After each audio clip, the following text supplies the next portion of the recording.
Hi everyone, मी बोलते अनिता शिंदे। तर आपण रेसिपी बघणार आहे। तर एक कढी बघणार आहे, अंड्याचा रस्सा, एक कढी। तर आता ते साहित्य बघू चला आपण। लाल तिखट घेतलंय, किती लागेल तेवढं। घरचा मसाला घेतलाय, हळद घेतली, मीठ घेतलंय, सुहानाचा मसाला घेतलाय, चिकन मसाला, सुहानाचा चिकन मसाला घेतला, तेल घेतला आहे। त्यानंतर खोबरं, आलं लसूण आणि कोथिंबीरचं पेस्ट आहे, ते आधीच करून घेतलेलं ते आहे। ते दाखवलं नाही कारण की खूप मोठं होईल म्हणून थोडं व्हिडिओ। आणि कोथिंबीर आणि कस्तुरी मेथी घेतली, ऑप्शन आहे कस्तुरी मेथी। आणि 2 टमॅटो मीडियम साईज घेतले आणि 2 मीडियम साईज कांदे घेतले। टमॅटो आणि कांदे हे दोन्ही चिरून घेतलेत मी, 2-2 घेतलेत, चिरून घेतलेत बारीक। हे साहित्य असे आहे, हे बघा साहित्य। कस्तुरी मेथी हे ऑप्शन आहे, असेल तर टाका, नसेल तर तुम्ही टाकू नाही टाकलं तर चालेल, कोथिंबीर टाकू शकता, ऑप्शन आहे, सिंपल आहे बघा। त्यानंतर हे पातेलं मी घेतलं, या पातेल्यामध्ये मी आता कांदा फ्राय करून घेणार आहे।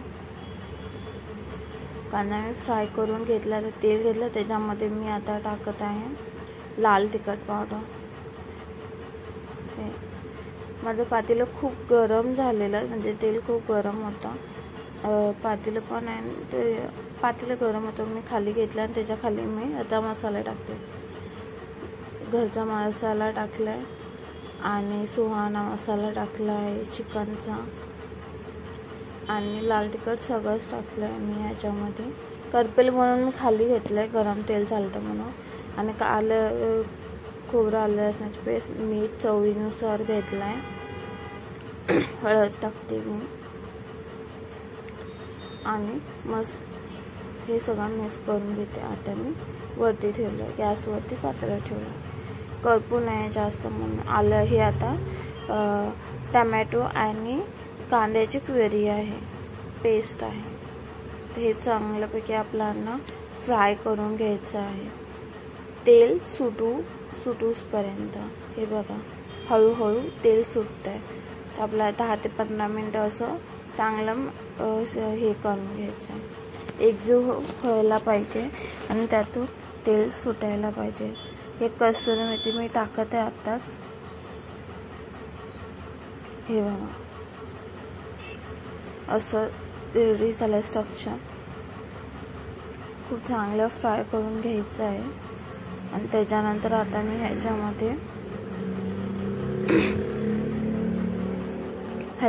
हे बघा असं झालं, तेल सुटतंय, दिसतंय का? हे असं स्ट्रक्चर तयार झालंय।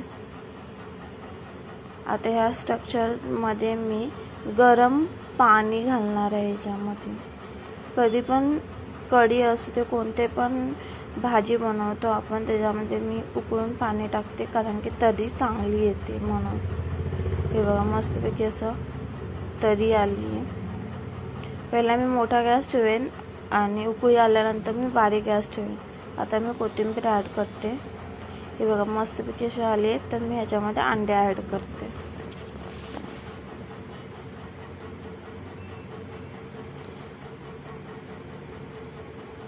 दहा ते 15 मिनिटं आपल्याला ठेवायचं उकळायला बारीक गॅसवरती।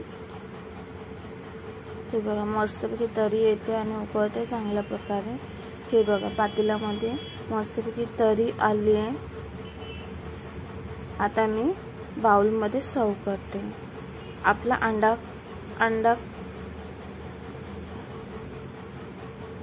कढी बोलू शकता, हा अंडा कढी किंवा अंड्याची भाजी ग्रेव्हीमध्ये तुम्ही भातासोबत, भाकरीसोबत तुम्ही हे खाऊ शकता।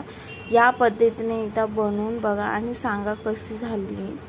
सोपी पद्धत आहे, जास्त मसाल्याचा न यूज करता आपण बनवला आहे, आणि तेल पण आपण जास्त यूज नाही केलं आहे, तर थोड्याच क्वांटिटीमध्ये यूज केलं आहे। त्या पद्धतीने बनवून बघा, सांगा। नेक्स्ट व्हिडिओमध्ये आपण लवकरच भेटू, बाय।